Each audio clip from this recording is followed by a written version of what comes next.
এই মুখ্যমন্ত্রী এত বড় হিম্মত, তিনি বলে দিলেন এই ভূমিজদেরকে দেখা। মুখ্যমন্ত্রী বলেছেন যে কিছু আদিবাসীকে মদ খাইয়ে নাকি রাস্তা অবরোধ করা হচ্ছে, অর্থাৎ আদিবাসীদের প্রতি উনার যে কোনো প্রেম নেই, উনার যে কোনো দরদ নেই, শুধু মেকি আদিবাসী প্রেম দেখায়, হাতে গ্লাস করে নাচ।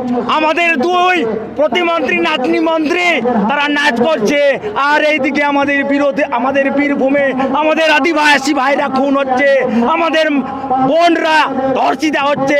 এ কি চলছে? এভাবে ভোটের ভেলকি দেখিয়ে সরকারকে জব্দ করছে।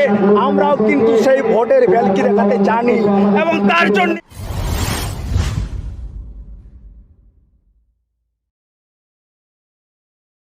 পুরুলিয়াতে যে মহাসমাবেশের ডাক দেওয়া হয়েছে, এটা আদিবাসীদের যে হক অধিকার, আদিবাসীদের যে আন্দোলন, সেই আন্দোলনের ক্ষেত্রে সরকারের যে উদাসীনতা, সেই উদাসীনতার একবারে চরম পর্যায়ে পৌঁছে যাওয়ার ফলে আমরা এরকম সিদ্ধান্ত নিতে বাধ্য হয়েছি। আপনারা জানেন এইদিকে এই রাজ্যের মুখ্যমন্ত্রী, আপনারা জানেন এই ভূমির সমাজকে যাদের টাইটেল সর্দার বলা হয়, সেই সর্দারকে সর্দার ডাকাতরা বলছে। আপনারা জানেন ইংরেজরা যখন জুয়ার বিদ্রোহ হয়েছিল, সেই সময় ইংরেজরা পর্যন্ত কিন্তু ভূমিজদেরকে ডাকাত বলতে পারেনি, চোর বা ওনাদের বিরুদ্ধে লড়াই করতো বলে ওনারা জুয়ার বলেছিলেন। কিন্তু এত বড় এই মুখ্যমন্ত্রী এত বড় হিম্মত, তিনি বলে দিলেন এই ভূমিজদেরকে ডাকাত। এই জায়গা থেকে ভূমিজদের সেন্টিমেন্ট আপনারা জানেন। এই রাজ্যের একজন মন্ত্রী আছে বীরবা হাঁসদা, তিনি জানেন যে আদিবাসীদের যে ফেক এসটি সার্টিফিকেট হচ্ছে, সেই ফেক এসটি সার্টিফিকেট দমনের জন্য নাকি কমিশন গঠন করবে। অথচ দেখা যাচ্ছে আজ অবধি সেই কমিশন কোনো গঠন হয়নি। শোনা যাচ্ছে ওনাদের মন্ত্রীদের কাছ থেকে ফেক বলে কোনো এসটি সার্টিফিকেট নেই, অথচ এই আদিবাসী কল্যাণ সমিতির দোহা দিয়ে তাদের আন্দোলনের মধ্য দিয়ে ভুরি ভুরি এসটি সার্টিফিকেট বাতিল হচ্ছে। কি বলবেন মুখ্যমন্ত্রী মাননীয়া? আবার মুখ্যমন্ত্রী মাননীয়া বলেছেন, আপনারা জানেন ভারত জাগাত মাঝি পরগনা মহল একটা অবরোধ করেছিল, সেই অবরোধের ক্ষেত্রে মুখ্যমন্ত্রী বলেছেন যে কিছু আদিবাসীকে মদ খাইয়ে নাকি রাস্তা অবরোধ করা হচ্ছে, অর্থাৎ আদিবাসীদের প্রতি উনার যে কোনো প্রেম নেই, উনার যে কোনো দরদ নেই, শুধু মেকি আদিবাসী প্রেম দেখায়, হাতে গ্লাস পরে নাচ করে। দেখা যাচ্ছে আমাদের ভারতবর্ষের রাষ্ট্রপতি সম্মানীয় দ্রৌপদী মুর্মু যখন এই পশ্চিমবঙ্গ সফরে আসছে, আমাদের দুই প্রতিমন্ত্রী নাতনি মন্ত্রী তারা নাচ করছে, আর এইদিকে আমাদের বিরোধী, আমাদের বীরভূমে আমাদের আদিবাসী ভাইরা খুন হচ্ছে, আমাদের বোনরা ধর্ষিতা হচ্ছে। এ কি চলছে? জল জঙ্গল জমিনের আইন 2006 সালে প্রথম ইউপি আমলে গঠন করা হয়েছিল। সেই জল জঙ্গল জমিনের আইন ইনারা মানতে চাইছে না, ইনারা অধিকার দিতে চাইছে না। এটা কিন্তু আমাদের এমনি নয়, এটা আমাদের হকের অধিকার।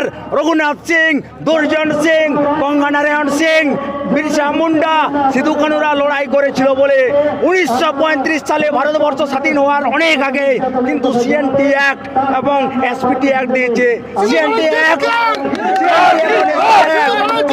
তাহলে কেন আমাদের বিরুদ্ধে,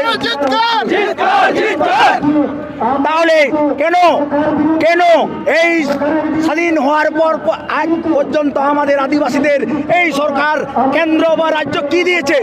কিছুই দেয়নি।